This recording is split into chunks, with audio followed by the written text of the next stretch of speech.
Hi, everyone. So I'm your host today for this fireside chat with Devika. I'm sure everyone knows her in the crypto ecosystem already. But let me start off with a quick intro about Devika, and then and then we can take it from there. So, as you guys might be aware, Devika heads the regional expansion for L1’s, and that's for entire Southeast Asia. And she's been leading the L1’s India expansion since 2023, working with state governments, global enterprises, IEEE, grassroots developer communities, etc., across the country. And before Ava Labs, she tripled user and revenue growth at OKX as head of licensed token listing. And earlier in her career, helped steer Microsoft's investment in emerging technologies and emerging markets and early blockchain initiatives. Yeah. And a quick brief about me. I am a founder of Growth Protocol, which is primarily a stablecoin infrastructure focused on gaming. So let's dive right in. So quick question to you, Devika. We hear a lot about AI these days. I think that's a burning question, and even the previous conversation was around that. So, and we also hear that there is a lot of possibilities of intersection with AI and blockchain. So the question here is, when and how do these two different technologies come together? And what's actually possible today, which was not possible earlier as such. So, yeah, I would love to hear your thoughts on that. Yeah, so I think, we've had a lot of conversations today about AI and the future of crypto and Web3 and all. But I think, what's really interesting here, for us at least, is not so much the decentralization of AI, it's more the verifiability of AI. Right? So right now what's happening is that you have all of these large language models that are building, and they're building all kinds of tools that people are relying on, right? Whether that is large companies, whether that's people personally, whether that's healthcare systems. And it's a black box. You have no idea what is the data that's driving an outcome. You have no idea what is the data that is kind of creating a system of thought for the AI, right? And it's just not verifiable at this moment. And it's not traceable and trackable. So when you think about kind of the intersection of AI and Web3 and intersection of AI and blockchain, really, I think what's most powerful is how do we make AI verifiable and accountable for what it's doing, right? How do we make a model, how do we sanity check a model, right? When everything is auditable. So if everything is on the blockchain, right, and you're able to kind of create inference for A to B to C in a way that's clean from a data perspective, right? I think that's really the kind of powerful killer use case of AI and blockchain. It's not really decentralizing models, because at the end of the day, everything is going to be on an AWS or a GCP, how decentralized is it really? Yeah, yeah.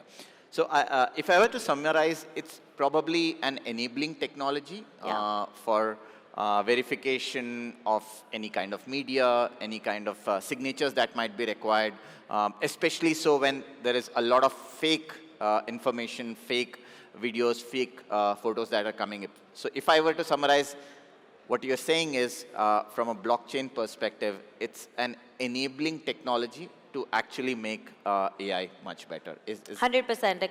I don't think AI is going anywhere, right? I think AI is definitely a boom right now. I think it's a bubble for sure.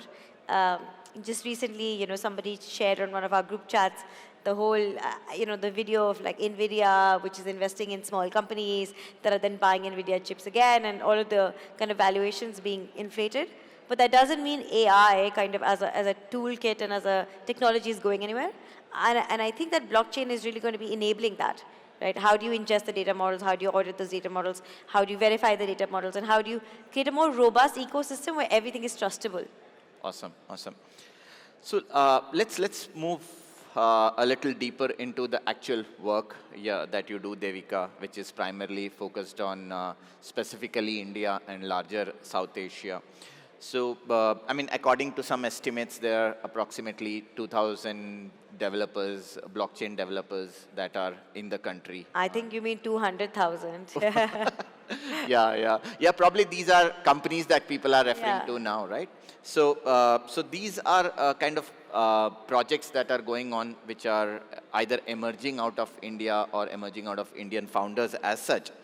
So, how is Avalanche working with these developers in India, especially when they do have multiple choices of the infrastructure itself?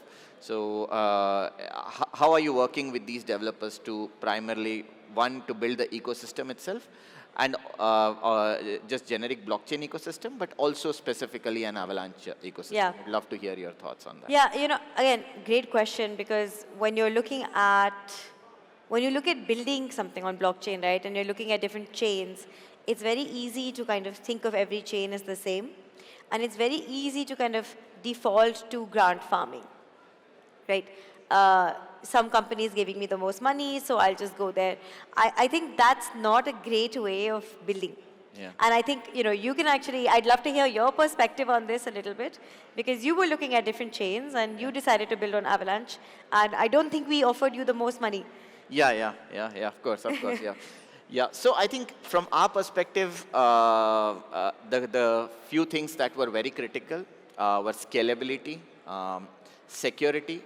So we are a stablecoin infrastructure as such, right? So it's absolutely critical that when we are managing money, especially people's money on the chain, from a security standpoint, that becomes our number one priority. So that was one factor. The other factor, of course, was scalability, because as we grow bigger, I mean, what kind of settlement times are we looking at, et cetera. So that was the big second factor for us. And the third factor also, I think, is especially the focus of the company itself, Eva Labs itself, into enabling developers like us. So that's one of the few reasons that we worked with you. So going into details, what are some of the best projects that you are seeing, Devika, emerging out of India or out of Avalanche ecosystem, which you are very enthusiastic about? Yeah, I mean, I'll answer your earlier question first, which I do think is important, right? Which is like, how do we work with companies? So I think when you look at the ecosystem in India, there's three things that developers look for, right? There's access. So by access, I mean tools, grants, DevRel support, documentation, right? The second is ease of building, right? And then the third is community. So where do you have a community of people you can learn from and build with? So I think for us, I can't speak to other chains, and we were just talking about this with Aptos. I think we're all great friends, actually. At least in India, like, we're all great friends. We all talk to each other. We all sync on what we're doing. We share deals sometimes. Yeah. We all have different focuses, right? So for us, and for me personally, my focus has always been, how do you create a very holistic ecosystem from top to bottom? So at any point a project comes in or a developer comes in, they have a place to land, right? So if you're a young developer, you have an idea, you don't really know what to do with it, you go into a hackathon. So we have something called Team One, which is our decentralized community. I'll just use the analogy of, it's like our super team for Solana. So, you come into our hackathons, you come into our city events, you talk to people, you build something, maybe you win some small prize. Okay, so you win a hackathon. So what happens? So now we have something called Pitch Day. So we took the top 16 projects out of India, so all across India, 7 hackathons, to Goa for 2 days, 2.5 days. And I don't know, I hope they liked it, but I really liked it, right? So you have everybody from like a Pune to a Kerala to a Jammu to a Delhi in one place. You're creating that ecosystem. We're providing support and also additional funding. Then we have mini grants. Then we have an incubator, and then we have our BD, large investments and grants. So we have a full ecosystem to support them. And the idea is, we're here if somebody wants to build on us. We're not going to go and try to convince most people at least. Maybe we try to convince you, but for most projects, we're not going to convince somebody to build on us. It's if you want to build on us, we're here to provide the resources. So to your second question, which is what are the projects that we're working with that we're really excited about? I am quite excited about the gaming space, but not like classic gaming. I'm excited about people who are innovating on the gaming model. So, for example, with Growth Protocol, your first iteration, right, of how do we take loyalty for certain games, like Nazara's top games, how do we put that on chain? How do we improve the user experience for a game and for a gamer? Right? I think that's really interesting. So, we have another company called Big Ads. They're quite young, but I'm super bullish on them. So what they do is, they say, I'm just going to buy 15 hyper-casual games. I'm going to roll the whole thing up. I'm going to put all of the games on chain. I'm going to use that data to create an advertising platform. Right? So similar, but on a different scale. I think we're quite excited about supply chain and Deepin. We're really excited about like fintech and lending. So again, blockchain doesn't necessarily have to innovate or like reinvent the wheel. It's how do we make things better, right? How do we take a system that doesn't work as well and make it better? So an example, if this, which I'm very bullish on, is lending. So currently, right now, you can when you're getting a loan, you might have an asset that you're putting down as your collateral. But how does the bank make sure that it's there, right? How does the bank, if it's a physical asset, it's not land, if it's a movable physical asset like gold, how does the bank make sure that wherever you've deposited, you've not stolen, given someone some money and taken it out? How does the bank give you that asset back in real time once you have repaid the loan? These are very clunky systems in India right now. So we're working with a large warehousing company. They store about $2 billion of assets a year, right? So this is not in perpetuity. Every year, they have about $2 billion of assets that are sitting in their warehouses. They use these assets and they provide tokens, like blockchain tokens, to the farmers, for example, to say this is proof that your grain sits here. Right now, the farmer goes to the bank and says, please give me a loan for 40% of my value. I promise I have this asset. The loan is issued on a separate portal. It's very clunky. There's no real way of the collateral moving to the bank, right? In like a, and then there's no way for the bank to really send it back once you've repaid the loan. So the idea is now, can we put the entire thing on blockchain, right? And make it seamless. So within a day, you go in, you put your assets, it's verified you have the assets, you ping the bank automatically, maybe with AI, right? Assesses your assets, it gives you the loan, it's minted on blockchain, right? Your assets move into escrow immediately, automatically, right? And you start like getting access to the loan. As soon as you repay the loan, asset goes back to you, and you can move it out of the warehouse. So these are some of the kind of examples we're quite excited about. So fintech, gaming, other deep-in use cases, and of course, like, stable coins, remittances. That's a really big one for us too. Awesome. So just drilling down a bit more on that, Devika. And I come from a very fintech background, so I absolutely understand what you're saying. So do you see eventually there are going to be crypto-native banks as such, which effectively, like what you said, people should be able to tokenize a certain collateral, and on the basis of that, there should be some means and ways for people to give out loans, recover loans, and all in an extremely transparent methodology. So do you see a future where either, so there was this saying that at some point that every company is going to be a fintech company. Is there going to be a world where every fintech company is going to be a crypto company in some sense? Do you see that? I do see that. I don't know if it'll happen realistically in the next few years. Because the infrastructure required for this is massive, right? This warehousing example works because the company has existed for 10 years. They have 100 plus warehouses across India. They are sitting on $2 billion of assets already, right? So the infrastructure to make sure the asset doesn't move anywhere when the loan is given is already there. currently, right now, a lot of banks give loans against immovable assets like land, right? So for that, you would need, for example, in India, and India is starting to do this. The US is doing this with Bergen County in New Jersey, which is on Avalanche. All your land has to be tokenized. So we've started, right? So in Dantewada, which is a small district, it's a Maoist small district in Very Chhattisgarh, yeah. they have put on chain all land records. So all 600,000 land records are now on chain. So now anytime somebody buys or sells land, that will be recorded on Avalanche, right? You can't say ye mera land hai and it's not yours, right? At the same time, the land has not been tokenized yet in a fully liquid way. You can't trade your land on chain. You can't get loans against it. I think in the future, there will be a world where once all of the assets have been tokenized, it's going to be only natural that all the banks become crypto companies. So this is actually the vision of a company called Finternet. So I believe Siddharth was just speaking on the other stage about half an hour ago. So it's spearheaded and kind of the vision has been led by Mr. Nandan Nilekani. And I think if anybody can do it, he can do it, right? So if you start off, we started with India. We thought, there's no way Aadhaar can exist, right? Now Aadhaar is your digital identity. You have DigiLocker, your DigiYatra.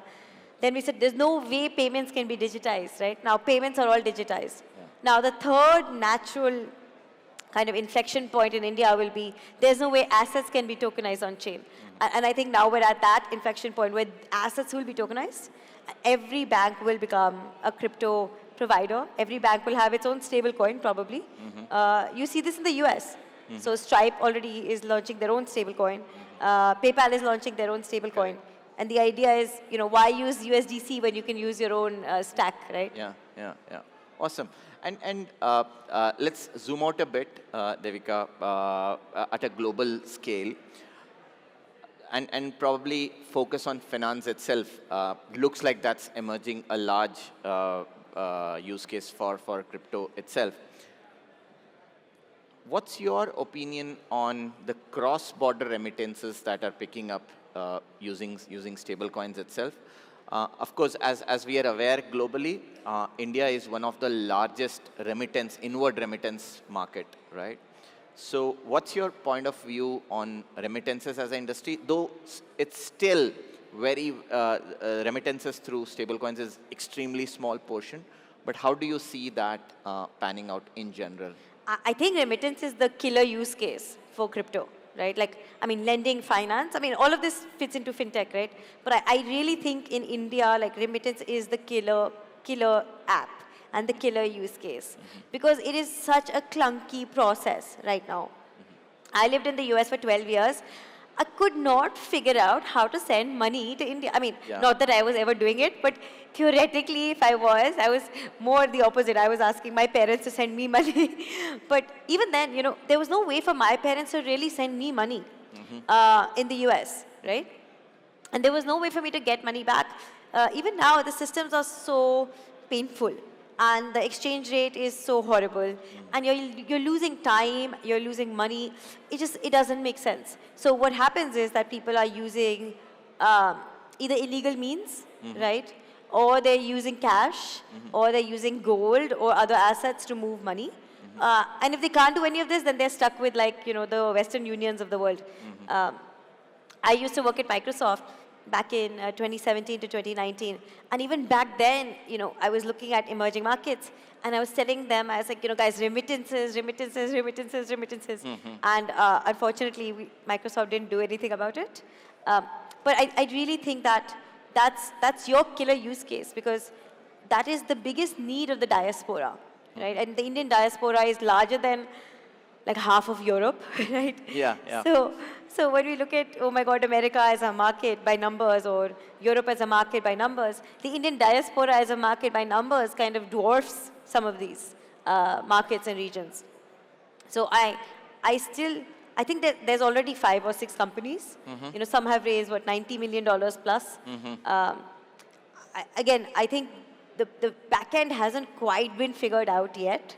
How do you truly move capital, right? The stable to stable point is easy. It's easy, yeah. But the fiat on and off ramp across countries.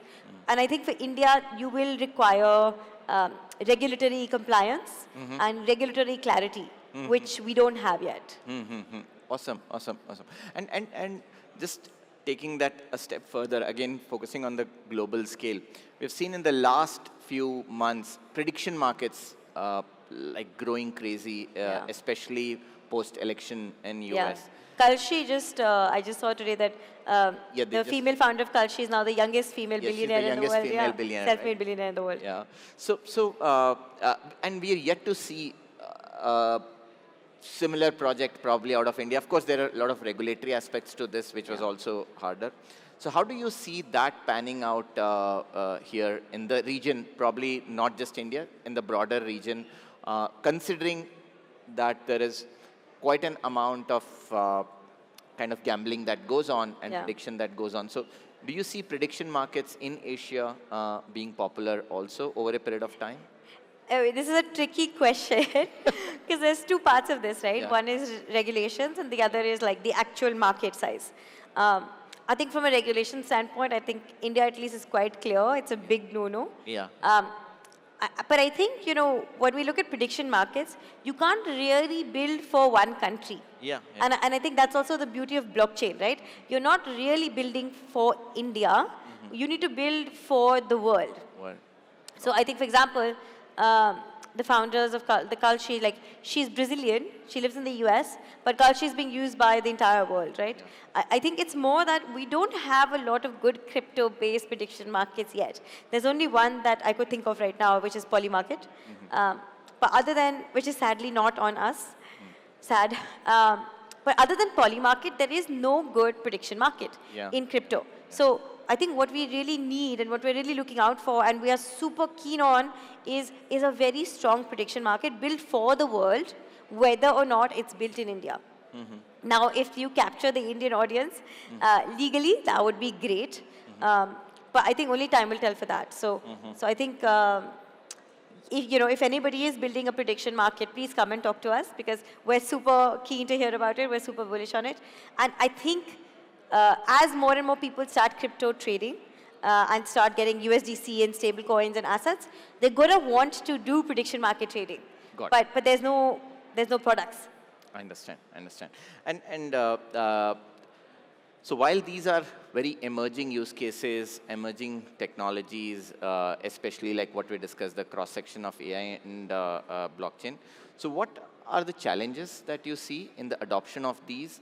While these are very innovative, while these are extremely new, from your perspective, Devika, and from an Avalanche perspective, what challenges do you see in broader and larger adoption of these technologies? Yeah, I mean, is the question like, what is the challenge of adoption of like blockchain and AI together? Yeah.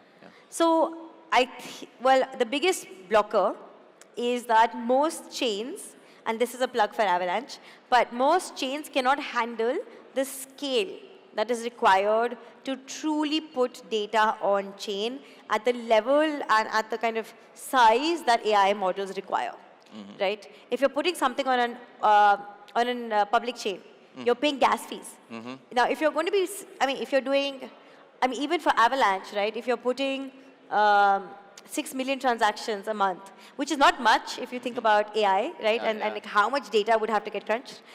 You're already paying about 1,000 AVAX a month. And Avalanche is one of the cheapest chains. We've had multiple kind of community proposals in the last 2 years. We've slashed gas fees over and over and over and over again.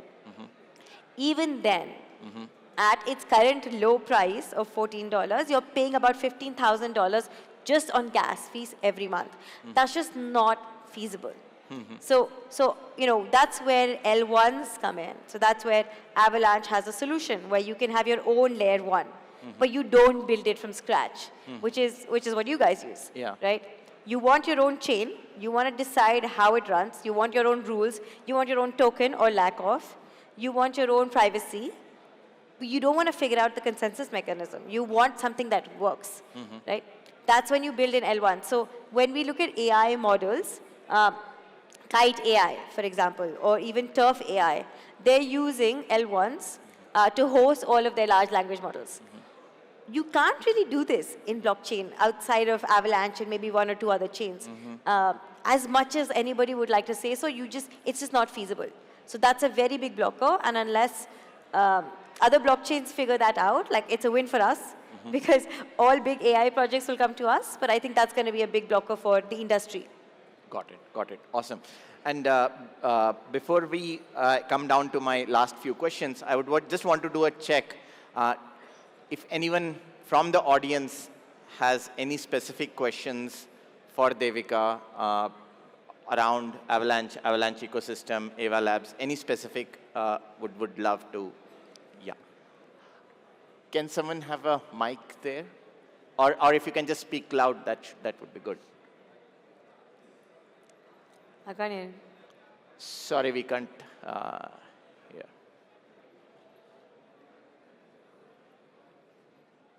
Hi, Devika. I really like the ideology of like every bank will become a crypto provider in the future. And my question is like, is there anyone building a decentralized ad network in Avalanche ecosystem? Ad network? Yeah. Well, they were supposed to be a decentralized ad network, and they pivoted. Yeah. I mean, I can answer that, right? So we, Growth Protocol actually started out as a decentralized ad network. There were a few challenges that we saw. I'm not saying it's not possible, it's just the evolution of the ecosystem. What we believe was that we are too early. And maybe we'll go back to that at some point in time. But the challenges primarily were, again, like what Devika said, a lot of data intensive work has to be done, which is then very centralized in those cases. And you can only maintain signatures in some sense. A lot of high-speed bidding has to happen, especially when ads are being displayed. A lot of high-speed bidding has to happen. Beyond a certain point, that high-speed bidding, though it might be transparent, it's actually hard to do on-chain. So while structures are improving really fast, but my guess is it's going to be a while since we would see the one. Sorry, I had to answer. Yeah, no, that's a great answer. Sorry, can someone give her the mic, please? Thank you both for such an amazing presentation. Devika, you're one of the leading women in blockchain that I follow. And thank you so much for all of the work that you're doing at Avalanche to give access and inclusivity to women and girls. Do you have a female founders community? You talk about community being important. We have Listen, Learn, and Earn, first in the world, 65 languages, multi-platform, built on smartphones and dumb phones. I am wondering if you might be interested in collaborating on podcasts. We did work with Binance at one point in different Indian languages. Is that something of interest or an opportunity that we can explore in India and outside of India, possibly? Absolutely. I feel very strongly about this, and I think, unfortunately, like I always try to push for female founders. Even with our hackathons, I always try to go up to the women who are hacking, and I'm so proud of them. You know, they're coming from, you know, an IIT Delhi girls are going to Bombay to hack, and you know, I really want more female founders. I'm not a founder, but I want to support female founders. And if there is any way that I can do that, I would love to support you. Anyone else? I think this is a very interesting conversation. I think more of looking into the future part, right? I think we're long away in India, especially on the regulatory aspect of it, but more on the feature set aspect of it with Avalanche. I think what do you think the future would look like in the next couple of years? I think especially with AI elements coming in and AI agents coming in, AI agents able to interact with tokens, especially with the Avalanche ecosystem. How is the agentic AI infrastructure being inculcated, and how is Deepin falling into that equation to begin with? Yeah, I mean, great question. I think, you know, we're already seeing some very interesting use cases. So I mentioned two of them. So for example, with Turf, right, they're looking at X402, which has been created by Coinbase. And they're saying, how do we do agent-to-agent payments in real time on Avalanche, right? In a way that you're using stable coins, you're doing micro payments like cents, right? Or like cents of cent, I mean, whatever the equivalent is. But how do we do all of that on Avalanche in a way that's completely seamless, right? And to your question about deepen, all I would say there is, I think all of this will have to integrate. It goes back to the examples with fintech and banking. All that infrastructure has to exist for everything to work together, right? If there's a world in which your payments are based on something physical, you're going to need deepen infrastructure that interacts with your agents, that interacts with the payment system. Like the whole thing will have to kind of work together. It just depends on how far we're going to go as kind of an industry. And like how far founders, like hopefully you are going to kind of push the envelope, right? Yep. Cool. So we're out of time now. So thank you so much, Devika, for joining us in the chat. And whoever wants to continue the conversation with Devika can actually catch up at backstage with her. Thank you so much. Thank you so much, everyone. Thank you. Thank you.